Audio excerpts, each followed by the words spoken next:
Hello, a very good morning, students. This is the video of your Honeydew book English First, and I am your English teacher. Okay. तो the name of lesson is the best Christmas present in the world. मतलब संसार में सबसे अच्छा Christmas का उपहार. Now you can think कि सबसे अच्छा गिफ्ट कौन सा हो सकता है. ठीक है. तो ऐसे कई सारी चीज़ें होती हैं. किसी चीज़ के लिए कब कौन सा समय इम्पोर्टेंट होता है, किसी के लिए कौन सी थिंग इम्पोर्टेंट होती है, ये सारी चीज़ें इसमें आता है. ठीक है. ठीक. तो देयर आर सम डेट्स और periods of time in the history of the world that are so significant that everyone knows and remembers. मतलब ऐसी बहुत सी सारी दुनिया में ऐसे बहुत ही सारी डेट्स होंगे, समय दिन होंगे, दिनांक मतलब समय होगा इतिहास में जिसे लोग आज भी महत्व देते हैं, हर कोई जानता है और उन्हें याद रखता है. The story you will read mentions one such date and event. जो स्टोरी आप पढ़ने जा रहे हैं ये ऐसी ही कोई एक कहानी को प्रस्तुत कर रहा है, घटना को. A war between the British and the Germans in 1914. जो 1914 में ब्रिटिश और जर्मन्स के बीच में लड़ाई हुई थी उसको. Can you guess which war it was. क्या आप अनुमान लगा सकते हैं कि ये वॉर कौन सी थी. Do you know which event the dates below refer to. The answer are on page number. ये आंसर आप देख सकते हैं. ठीक है. I spotted it in a junk shop in Bridport. A roll top desk. मुझे ये चीज़ स्पॉटेड मतलब मैं ढूंढा, मुझे ये मिली. कहाँ. जंक शॉप मतलब होता है कबाड़ की दुकान पर. कहाँ. ब्रेडपोर्ट में. ब्रेडपोर्ट पर मैंने इसे एक जंक कबाड़े की दुकान पर देखी. A roll top desk. एक रोल टॉप डेस्क थी, मेज थी. The man said it was early 19th century and oak. ये ओक की बनी हुई थी और ये हाल की ही 19वीं शताब्दी की थी. I had wanted one. मुझे ये चाहिए थी.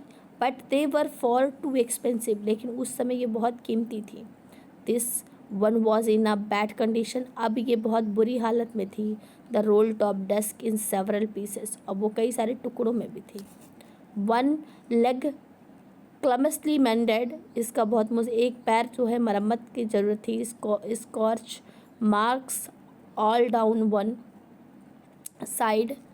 इसके एक तरफ में हर जगह मार्क मतलब निशान पड़े हुए थे. It was going for very little money. अब इसकी कीमत बहुत कम थी. I thought I could restore it. मेरे दिमाग में विचार आया कि मैं इसे फिर से संभाल कर. रिस्टोर मतलब होता है कि फिर से संभाल कर रखना, रख सकता हूँ. It would be a risk. ये एक रिस्क हो सकता है. ए चैलेंज एक दावा हो सकता है. But I had to have it. लेकिन मुझे ये लेना है. I paid the man and bought it back to my work room at the back of the garage. उस गैराज के पीछे मैंने उस आदमी को पैसे दिए और इसे मैं गैराज के पीछे अपने काम करने के कमरे में ले आया. I began work on it on Christmas you. मैं क्रिसमस की शुरुआत पर ही इस पर काम करना शुरू कर दिया. I remove the roll top completely and pulled out the drawers. मैंने रोल टॉप इसका जो घूमने वाला ऊपर से स्लाइडर था वो हटा दिया पूरी तरीके से और इसके ड्रावर को खींचा. The veneer had lifted almost everywhere. उसके ऊपर जो सजावट की प्लास्टिक की कवर लगी थी वो भी हर जगह से निकल रही थी.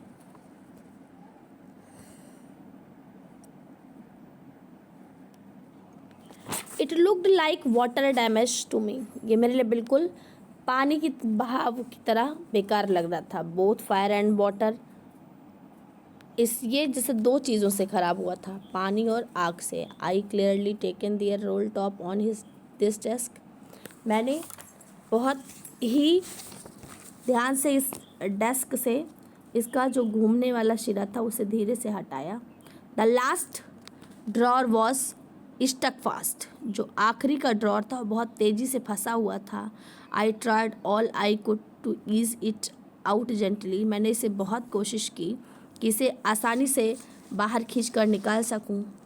In the and I used brute force, तब फिर अंत में मैंने इसे जो है मशीन के फोर्स से इसको निकाला। I struck it sharply with the side of my fist, मैंने इसके अपनी मुट्ठी के जो है साइड से इसे निकाला। I struck it sharply with the side of my fist and the drawer flew open to reveal a shallow space underneath a secret drawer. इसके अंदर एक रहस्यमयी ड्रॉर था ये, जो कुछ जिसमें बहुत थोड़ी सी जगह थी और ये कुछ खोलने के लिए, मतलब कुछ रहस्य खोलने के लिए खुला। There was something in there, उसमें कुछ था। आई रीच्ड इन, मैं वहाँ उसमें मैंने हाथ डाला। And took out a small black tin box, उसमें से मुझे एक छोटा सा टिन का डब्बा मिला। Sellotaped to the top of it was a piece of lined note paper and written on it in shaky handwriting, मतलब जल्दी जल्दी या जो है तेज़ी से लिखावट में इसमें कुछ लिखा हुआ था। मैंने उसमें हाथ डाला और उसमें से छोटा सा टिन बॉक्स निकाला।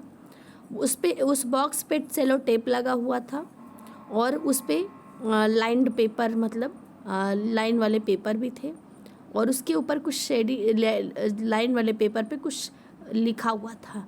जिम्स लास्ट लेटर रिसीव्ड जनवरी 25, 1915। ये इसमें लिखा था जिम का आखिरी पत्र, जिसे किस दिन रिसीव किया गया था? 25 जनवरी 1915 में। To be buried with me when the times comes, जब भी समय आता है तो ये भी मेरे साथ दफन हो जाएगा। I knew as I did it that it was wrong of me to open the box, मतलब ये मैं बहुत अच्छे से जानता था कि किसी की भी सीक्रेट, किसी की भी पर्सनल चीज़ें मुझे नहीं खोल कर देखना चाहिए, मुझे नहीं खोलनी चाहिए थी। बट क्यूरियसिटी, लेकिन मेरे अंदर इतनी उत्सुकता थी कि got the better of my scruples, तो मेरे जो भी अनुभव थे, जो मुझे किसी चीज़ को संकोची बनाते हैं, वो मेरे अंदर, मेरी उत्सुकता ने उस चीज़ को दबा दिया। इट यूजुअली डज, और ऐसा होता है। Inside the box there was an envelope, उस बॉक्स के अंदर एक लिफाफा था। The address read Mrs Jim McPherson, Mrs Jim McPherson, address at 12 Copper Beeches, Bridport, Dorset. I took out the letter and folded it, मैंने letter निकाला और उसे खोला। It was written in pencil and dated at the top, यह pencil से लिखा हुआ था और उसके ऊपर में डेट लिखी थी दिसंबर 26, 1914, मतलब 26 दिसंबर 1914 को ये लेटर लिखा गया था। ठीक है, तो अब आगे लेटर पढ़ना है और लेटर में क्या क्या हुआ था ये जानना है। But today only this much, this is the first part I have explained you, remaining 2 part I'll explain in the next video. Okay, so read the lesson carefully and learn the difficult word of the lesson with their meaning. Okay, thank you and have a nice day.